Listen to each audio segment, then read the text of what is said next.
Alright, so you clicked on the video because you're maybe shaped like a garbage bag filled with mango pulp and you're wondering, can I even shrink my waist? Truth is, it might be possible, just not how you think. Let me explain. The area between your nips and your hips, often referred to as your midsection, is going to be what we call the waist. This part of your body is arguably the most important part for your aesthetic appeal because it takes up about 2/3 of your entire torso and is the first place that your eyes go to when someone takes off their shirt. I can't even remember how many times I've heard people be referred to as having an amazing body just because they have abs. The muscles that make up your midsection include the rectus abdominis on top, the transverse abdominis deep to that, so behind that, the internal and external obliques on the sides, and the erector spinae on your back. These muscles are extremely important for your posture, but not only that, they also protect your internal organs, your guts. These muscles are crucial to any sort of athletic movement because most things require the use of your core to some extent. So not only is your midsection important for your looks, but also for your training, form, and function.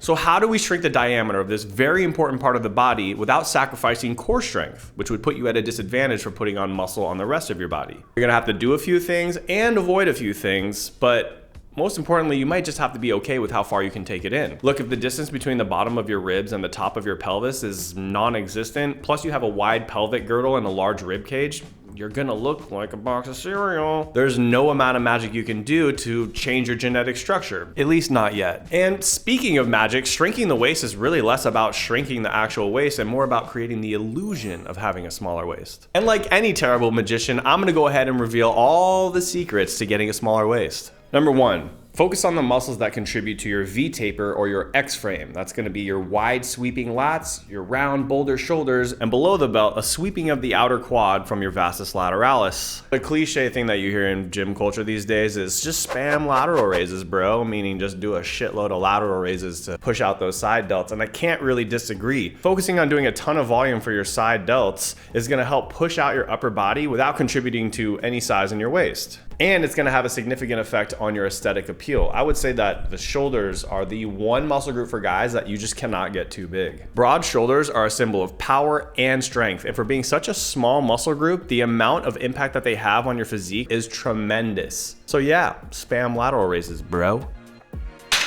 Next, we're gonna move over to your latissimus dorsi, which are your lats, or your underarm meat that extends from your lower back all the way to the front of your upper arm. The lats are the longest and the largest spanning muscle group in your entire upper body, and they contribute highly to your V-taper. The bigger the wings, the bigger difference between your upper body and your waist. This difference is gonna be what makes your waist look smaller. So I'm really not gonna get into how the legs contribute to having a smaller waist, because in reality, their effect on the illusion is gonna be much less than just nailing the wide lats and shoulders. But I will say, train your legs.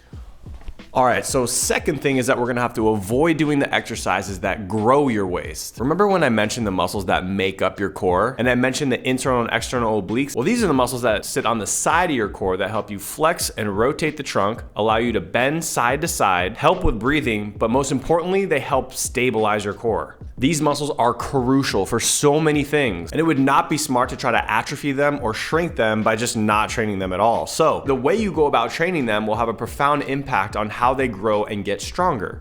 If you look at CrossFit athletes and Olympic lifting athletes, you'll realize they have a similar build in the midsection. A dense, blocky look that definitely looks strong, but maybe not as aesthetic as a physique athlete or a bodybuilder with a wide upper back tapering down to a small waist. While there was no studies I was able to find directly linking CrossFit athletes and Olympic lifting athletes to having a wider waist, if you look at the movements that they're generally very strong at, it's a lot of overhead pressing and lifting. So those trunk stabilizing, spine protecting obliques are gonna have to be pretty big and pretty strong to not have that weight crush the athlete like an empty Coke can. Tiny waist in CrossFit typically don't go hand in hand. Now, I'm not saying that you should completely disregard abdominal and oblique training altogether, but you should stick with body weight exercises for your obliques like bicycle crunches, side planks, Russian twists, and avoid heavy side bends or cable side crunches with heavy weight. Sit up. To train your rectus abdominis, aka your six pack, I would recommend training them with moderate to heavy loads, doing cable crunches or machine crunches if you want to have them protrude out a little bit more without having them contribute to your width in your waist. I would recommend exhaling on the contraction to engage the core muscles like the transverse abdominis a bit better to help engage and stabilize the core through the movement. Speaking of the transverse abdominis, I would recommend incorporating stomach vacuums. You're gonna try and suck your stomach in and pull your belly button to the back of your spine. The transverse abdominis is a deep-lying muscle and it's responsible for providing stability to your spine. It acts as a natural corset cinching your waist. So by performing stomach vacuum exercises, you can enhance the strength and activation of this muscle, which may contribute to improved posture and a more toned waistline. So for the exercises, train your core with body weight, hit the heavy crunch movements if you want your six-pack to stick out more, avoid heavy oblique training, do vacuums, and fuck CrossFit.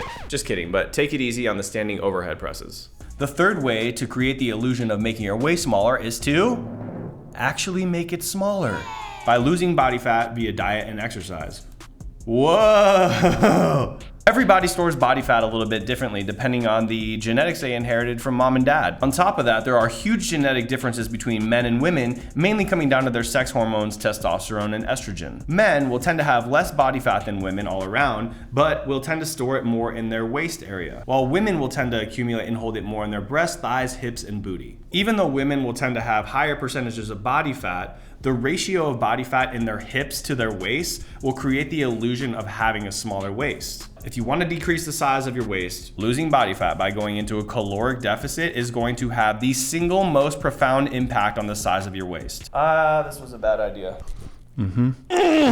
Fuck yeah. Fuck yeah. So in the end, there's only so much that you can do to decrease the size of your waist. If you implement some of these things I've outlined in this video, it's definitely gonna get you a lot closer to your goal of having a tinier waist. However, just remember, you are fighting against your genetics. So if you do have the anatomy that leads to a wider waist, then you're only gonna be able to take it in so far. So just do what you can to implement some of these strategies and see how far you can take it. Just losing a bit of body fat will have a significant effect on how you feel, how you look, your blood work, and if you get to the point where you're actually shredded and you still have a wide waist, then don't worry, you still look better than 99% of those other people that don't even make an attempt to get in better health and better shape. If you like this kind of stuff, hit subscribe. And until I see you next time,